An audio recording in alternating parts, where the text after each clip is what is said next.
Nagulat at nagtataka ngayon ang mga manonood ng serye ni Coco Martin sa Batang Quiapo kung saan balitang tatanggalin na nga ang karakter ni Angeli. Kasabay ni Leo Martinez, tuluyan na din kayang mawawala ang Viva Max Queen na si Angeli Kang. Maaalalang kamakailan lamang, pumasok ang karakter nito at wala halos eksena kaya naman marami ang nagtatanong kung bakit parang biglaan nang tanggalin agad siya sa serye. Totoo nga kaya ang chikang mahina ang dating at viewership ni Angeli Kang at sinisisi pa nga ng ilang netizen na dahilan kung bakit daw mababa ang ratings ng serye.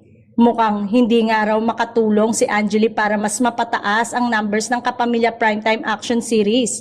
Imbis na tumaas ang rating ay mas bumababa pa nga raw.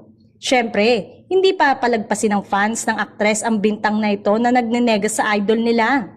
Marami rin ang nagsasabing gawa-gawa lang ang mga gustong pabagsakin si Angeli Kang.